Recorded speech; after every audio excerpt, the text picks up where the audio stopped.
Hey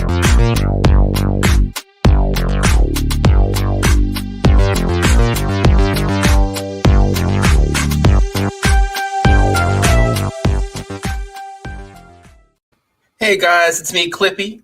I'm going to be running today's live stream because Valiant's president, George Dowdeman, is not with us today. He's out hiking, having a nice time on April Fool's Day.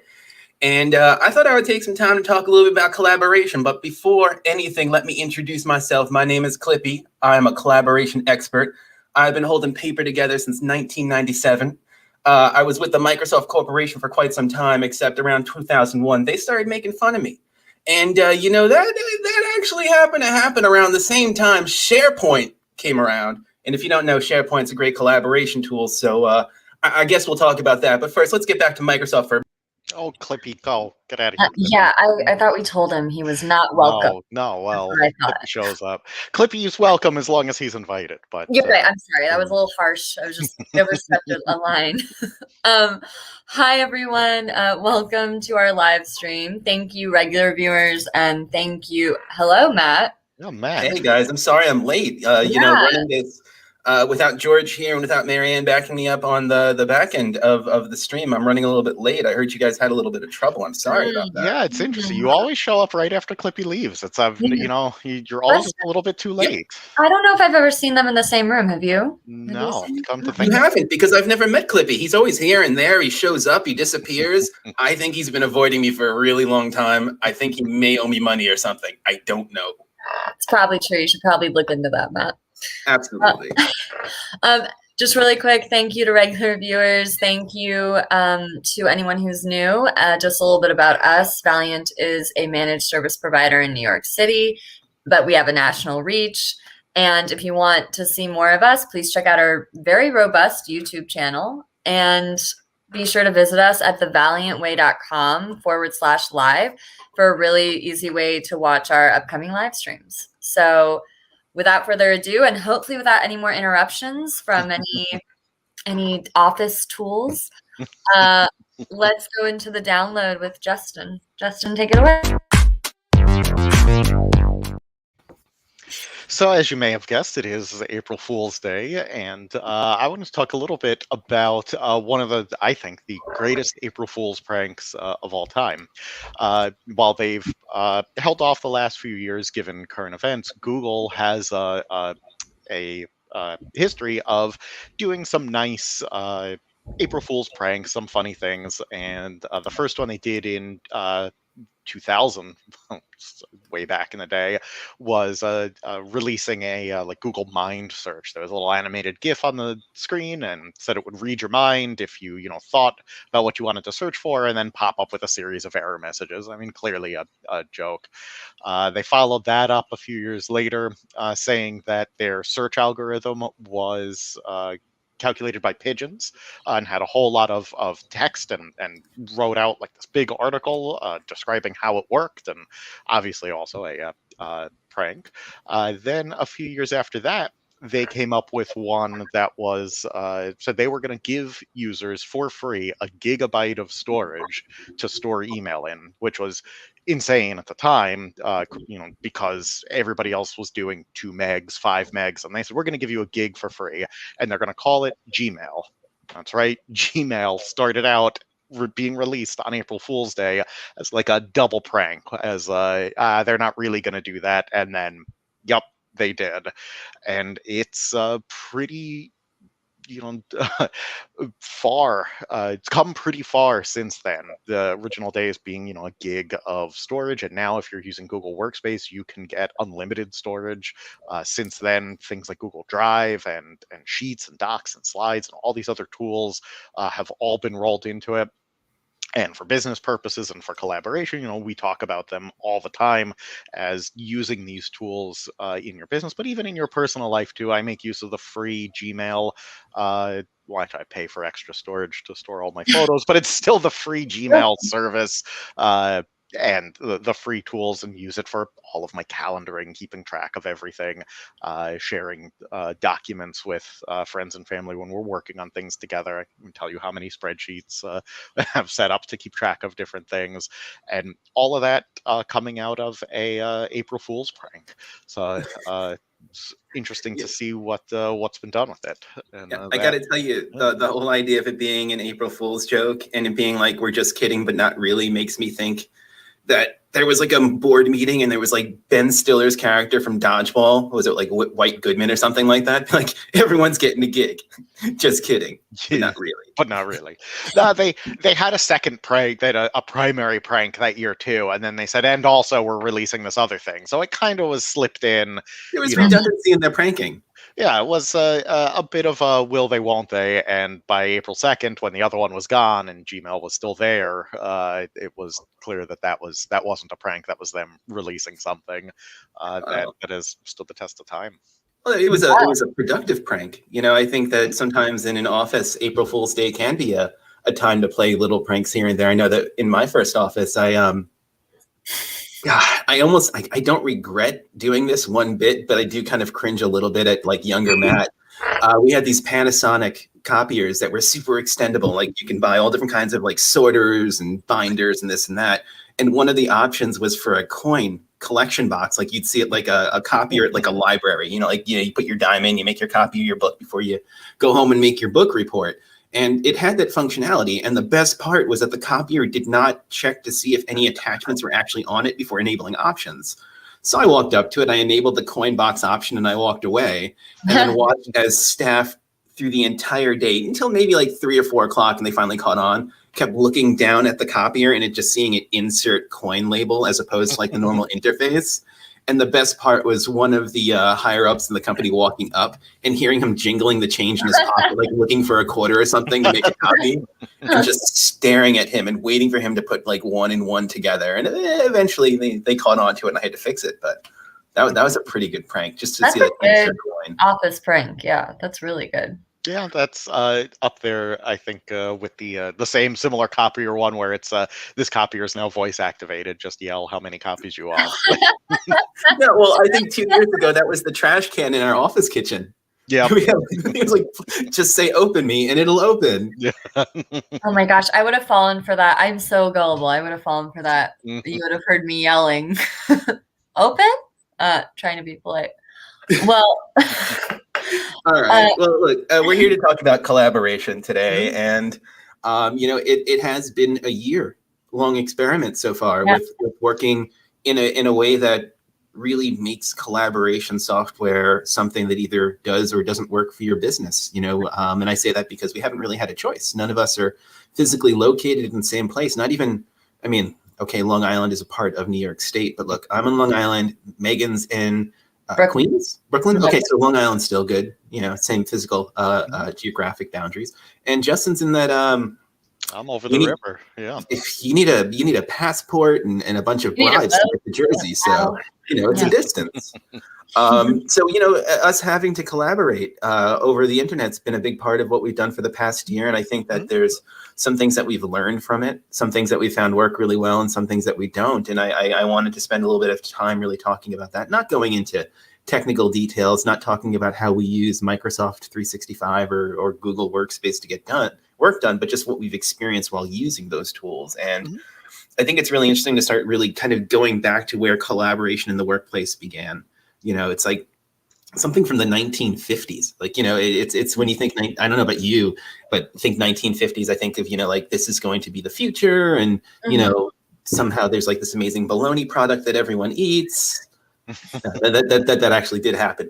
This is the TV dinners, workplace collaboration isn't really the first thing that comes to mind, but it turns out that that's really when it started to take off. And then in 1960, the Project Management Institute officially acknowledged workplace collaboration as being a successful practice in the workplace. Now, 1960 is also the year the Etch-a-Sketch came out. So think about how long ago that was. We've all had one of those things, right? Maybe that's like the first collaborative whiteboard in history when you think about it that way. Someone has one knob, the other, like you can kind of work together. It's a collaboration. It's not exactly like having the 2 keys for the nuclear arsenal, but there is collaboration going on there. I think it's interesting too when you look at things like office design, furniture design, those types of things from that era. You can see some of the shift from the like factory floor layout into building of like workspaces and cubicles and hot desks Bullpens. and right and all these things that we think of as sort of modern, as of modern the last 10 15 years, have their origins further back with that idea and that shift in work, that shift of idea from that like factory style to this more collaborative knowledge worker environment. Absolutely. I also believe that 1960 was Clippy's birth date, but we're going to have to look into that further. I don't want to be wrong there, so I take that back. Unfortunately, should ask him next time you see him. Yeah, I heard we're going to go down to the diner on 23rd Street in a few weeks, so we'll see how that goes. Yeah. But I think it's I think let's take a few minutes talking about what it is that we've experienced individually as individuals in a group working together. I mean, like for example, last I guess it was Monday when I had my little like freak out moment with you, Justin, where I accidentally deleted my entire inbox. Yes, that's an admission on the internet. I accidentally did that, and we were able to restore it within minutes. But I was actually just trying to get myself a little bit better organized, and I was organizing my email by the people I get messages from most often. And once I did that, I whittled it down to like 8 or 9 people that I'm in constant daily contact with. And it was you, Justin. It was you, Megan. It was Marianne, our training manager. It was George, our president, and then a few other folks. But I think it just showed me how much more we communicate on a daily basis, even though we're not physically in the same room. We can't pop a head into the office and be like, hey, guys, let's talk for a second. And, a lot of that's really changed. And it has changed in some ways for the better, in some ways for the worse. I think the better is that we're getting so much more done these days. I mean, the fact that we're even talking on the stream right now and have the time to do things like this and build content and new ways to solve problems for our clients is one thing. But I mean, on the other side, it's definitely made me realize I've got a bit of a tyrannical streak. Having access to lots and lots of data to make decisions can be a powerful thing. But I know that there's a movie quote in here someplace about like using power wisely. I don't. I don't. And that's why sketches like this end up with me in the office. That's definitely something that I'm working on, and I'm getting a little bit better at kind of not at almost performing a bit of an exercise in restraint with the amount of information that becomes available through the use of collaborative software. But either way, I think that we've all grown by leaps and bounds over the past year because of how much we've used it. So what do you guys think are some of the pluses and minuses that you've experienced over the past year? Yeah, to echo some of what you were saying, well, too, I think we had a lot of the tools that we had all the tools that we're using now for collaboration. We've had prior to the past year. They've been in place. We weren't maximizing them because we didn't have to. We had in our physical office, we had 3 separate rooms dedicated to collaboration, like to meeting spaces. We had a large conference room that we call the lounge that could hold a good percentage of the company in there to meet if we had to. We had a smaller one called we called it the study. It was set up with nice chairs and fireplace, a good place for 4 or 5 people to just grab. And we had one that was we called it the breakout room, which had like a nice table, was good for like 2 or 3 people or one person that needed some quiet work, and certain people in the office. So they had their own offices as well. So we had a lot of physical space dedicated to that collaboration. You needed to work with somebody on something, you walk over to where they are, or you book a room and you go in, or we the shoulder tap. And I know, Matt, that's one of your preferred ways to work. We'd catch each other in the hallway in between, grabbing coffee or something, and just be like, oh, hey, by the way, now that I see you, let's, 15 minutes later, we've gone through all the stuff that we, needed to work on and talk about. But it was very, very much not organized. It was very much, when you saw somebody, you talk to them. Now, because we don't have that, we're using the tools to maximize our time. If I want to have a chat with Matt about something, I send him a meeting invite, even if it's for 15 minutes. It's like, okay, well, we get it on the calendar, because that way now we've got the, everything's integrated. Now it's got a place where the notes are. It's got a place where, we don't have to worry about who's calling who and when and all. And it's all in that one thing. Just fire it off and do it. And that we've had the ability to do that. We just didn't have the need to do it in the same way, and it's really, as I said, been way more efficient to schedule those sorts of things than it is to just have them haphazardly. I will say that I'm kind of happy that we don't do the pop-ins that much anymore because, like, you know, Justin, you shared an office with Gene and it had a wall. So when you do the pop-in, you'd actually be able to like pop in from behind the wall and be like, hey guys, I didn't have that. I worked in the main area with service. And it would be really weird because Megan would do the pop-ups with me, but it would be like a mime thing, you know, like the invisible wall. She'd be like, hey, Matt. And I'd be like, yeah, I often did I could see you on the other side of the wall. You realize that the wall doesn't exist, right? I use my clown training to really do that. Just like pulling with ropes across the room and stuff. I mean, that's the kind of stuff that we're missing out on these days. But we also there's gained no a lot. collaboration software for that yet. Wait, isn't that called Mimecast? No, boo. Wait, no, that's filtering software. I'm sorry, boo, bad joke. But yeah, I think that, you know, we've all found that there's definitely a lot of benefits that we found in the collaborative software that we use daily, which is the same software that we implement with our clients.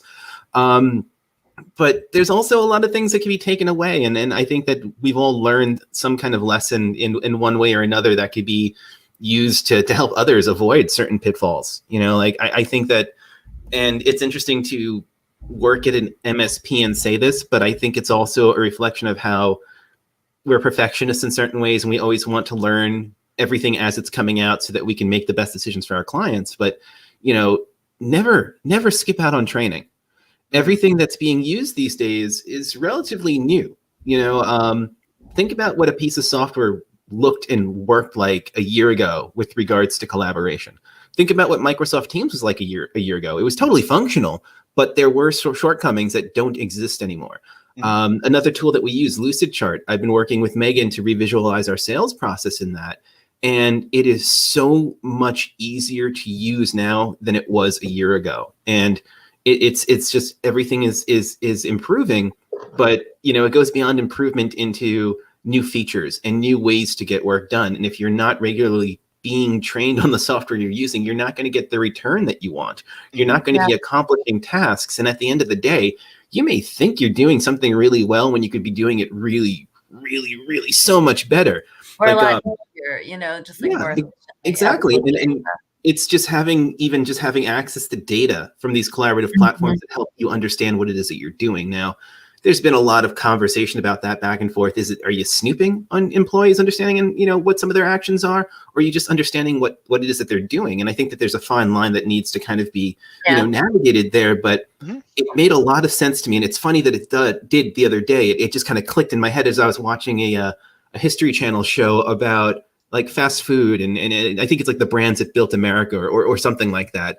And they were talking about Burger King, and oh gosh, what was it? There was when the two guys that were ultimately partners in Burger King at the beginning were talking, the one that was the original owner said that there was something like a 28% margin on all the burgers that they sold or something like that. It sounded great, you know, and then the other guy that was looking to become a partner, you know, wanted to make sure that the books looked good and everything made sense. And he looked at it, and it turns out that they were actually losing money per sale.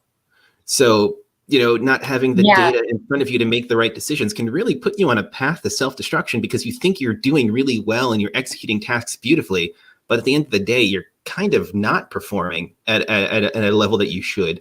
And I think that, you know, training helps remove some of those risks by making sure that you are using the tools the way that they were designed to be used, and that's definitely a big thing. And the reason I said it was kind of interesting for an MSP to say that is because I think that we're unique because we have a lot of internal training resources. Marianne does trainings. In fact, she's not with us today because she's doing a training with a client right now. And she's so good. Like, you know, she makes things so clear. She breaks things down. If she just it really helps. Yeah. But there are also days in the office where one of us will get stumped by something that we're working on. I think that that's a constant reminder that technology changes very rapidly. It continues to improve. And if you don't put the effort in to make sure that your skill set is kept up to date and aligned with what you're using, you're going to run into problems eventually. And I think that that's the one thing that I've walked away from the past year and past 365 days of collaborating with everyone over the internet, is that training's important. And I try to make that a regular part of, you know, my day. I learn something new from everyone every day, and I try and push it on to everyone else. Even Clippy, although he's not responding to anything. He's not even easy. I can't even get him to hit me back up on IG. It's just ridiculous. He's just not communicative. You can't. Don't blame yourself, okay? You have to start writing a letter and see if he shows up. The problem is that you guys see this person, and I think this is what he sees. You know, it's just a situation, but we'll deal with it. But yeah, I mean, what do you guys have with regards to advice to any small business that may have not really delved in or dove into collaborative software as a lot of others have in the past year? For me, go ahead, Megan. No, you go ahead. Mine's super quick because you guys were talking about the head popping, and I just started when all this kind of went down. But the first month I was there, I mean, new business, you guys are such, like, everyone on the team is so friendly. So I was a big head popping, let's connect, like Justin explaining the workflow to me a few times. But also getting to talk to Justin, getting to see the toys on his desk, getting to talk to him about, you know, his family. What I miss, and what I think we need to remember with collaborative software, is the essence of collaborating with other people is having the energy of other people. It's feeling connected with other people and kind of making the productivity comes from like the fertile ground of connection, right? Like, I know that sounds a little spacey, but I think remember to use the software also to connect with people outside of productivity and efficiency. Because, like, right, I think sometimes, and I am guilty of this, I'll only talk to someone when I'm like, I need help on this contract. I need this. When usually I would see, like, Ian on procurement, I would walk in, talk to him about his sweater, you know, like we'd have a fun chat, and then I would talk to him about something later. And that personal connection is still so important. So my one piece of advice is to still check in with people. Remember they're people, because you know how good it feels when someone checks in with you. So make sure you're checking in with other people. That's my one thing. Good advice. I like that one. Yeah. For me, the biggest takeaway I think for me is because there are so many different ways to use all the different tools, it's very easy to get inundated by lots of people doing things in lots of different ways, especially in larger organizations. I think it's important for, at least within departments themselves, to come up with their workflows in the way that they're going to use those tools. And if it's going to be not something that's organization-wide, if it's department-wide, a way that different departments can then interact and get things together. So if you've got one department that uses, they do everything in Teams and they keep all their files in Teams, and you have another department and they are using just SharePoint but not a team, and you have another department that's using OneDrive and then another one that's using Dropbox, I mean, you can see that it's going to be messy to interact with each other. And that gets even worse if it's down to an individual, where the individual person uses the tools that they have and just says, I'm going to put all my files here, and somebody else says, well, I'm going to put my files in a completely different place. So having that structure of figuring out what workflows work for your organization, and making sure that the different teams all have at least similar or some understanding of what those workflows are and how they can interact between different teams. That's less of a technology thing, more of a workplace workflow kind of piece. And I think that's been the part that's been hardest to address, because the technology makes the tech pieces easy. It just does it. It's the, how do you use these tools? How do we maximize these tools for efficiency? What is our strategy that's going to go behind the implementation of the tools? And I think that, and I'm going to tell you, I completely spaced out on this earlier, but I did write a blog post yesterday all about this. Oh, so that'd be a good thing for everyone to check out. I mean, at the end of the day, the entire point of the post is to talk about, the technology is great, but if it doesn't matter unless you have the right strategy behind it. And I think that there are three major areas that you need to look into, and I detail that a bit in the blog post. The first is start with your people. You have to make sure that your people can communicate and work together before any kind of collaborative tool is going to make a difference. If you're having communication problems from the start, you're just going to move them to a different medium, as opposed to being in person. They're happening over the internet, and that doesn't help anybody. Setting realistic expectations and explaining how collaboration is going to allow you to meet the goals and expectations that you're setting. And when you're setting expectations, I think it's a great idea to try and do that collaboratively even.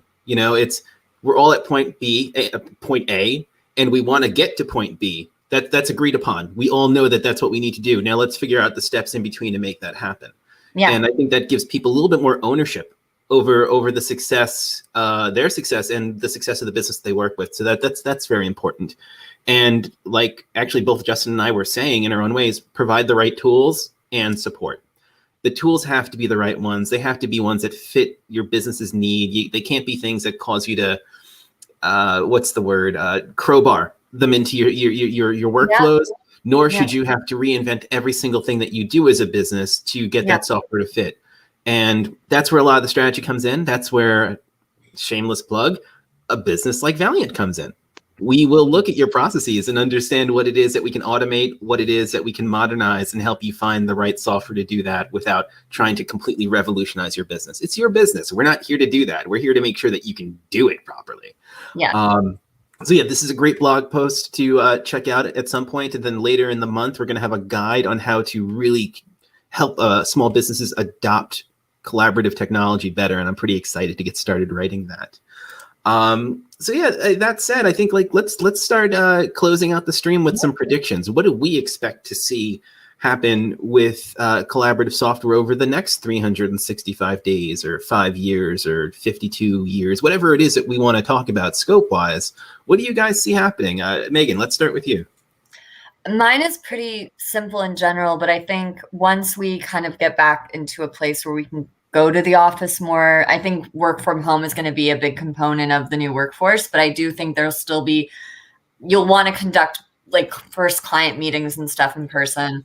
I just think it's about keeping the tools primed when we get back to the office too. I think this year has been a wonderful experiment and has shown us how much collaboration we can do over the internet and how much documentation, which is super helpful. It's a little less like nebulous. So keeping some of those practices of like having the first meeting, like I have first meeting notes now that I keep in my meetings. It's super easy because it's over Zoom, but making sure that that practice is always a part of a meeting with a client, which maybe seems simple, but I think everything being on the computer has streamlined it, and the hybrid will present a challenge, but the tools have sharpened a lot over this year.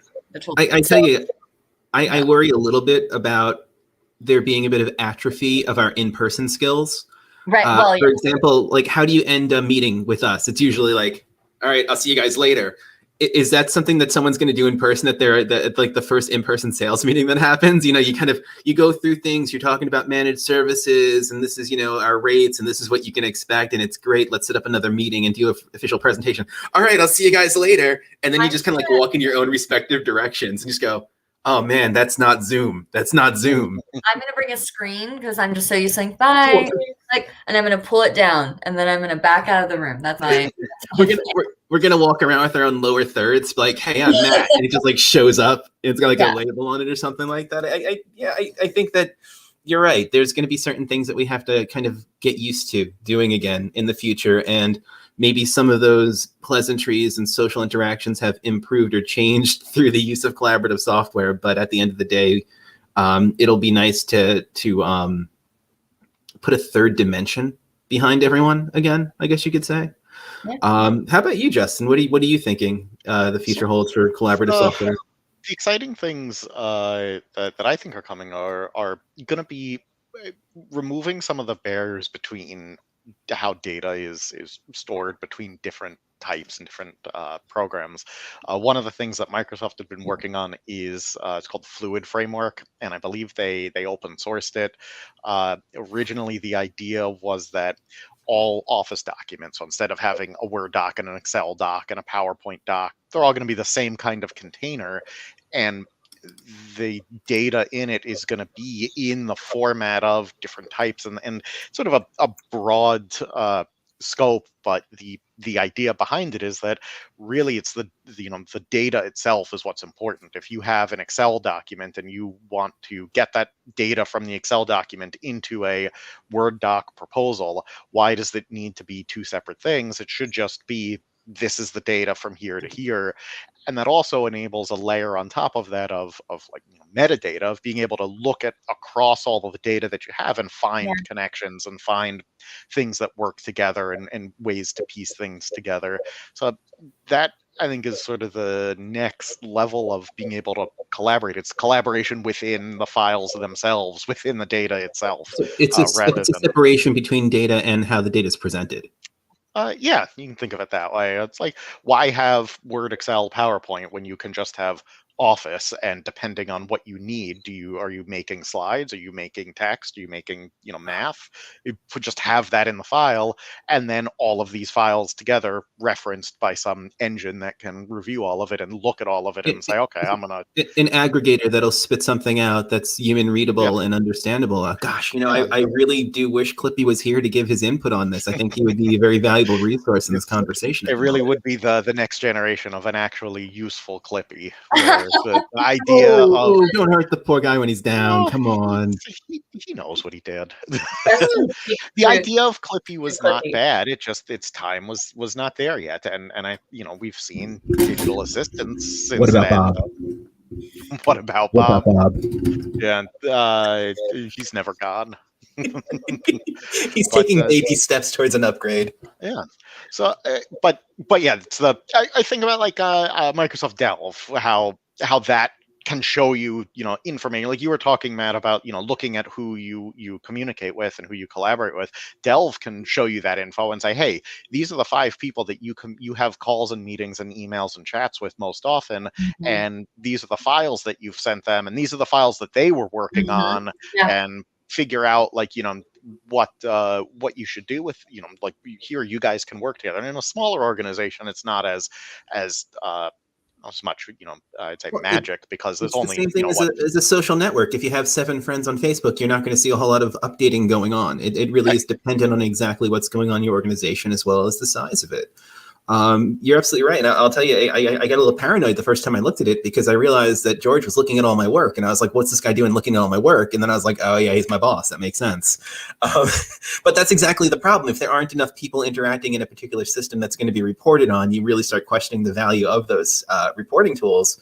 But again, that kind of brings us full circle into the training aspect and why it's so important to really understand the tools that you're working with in the first place.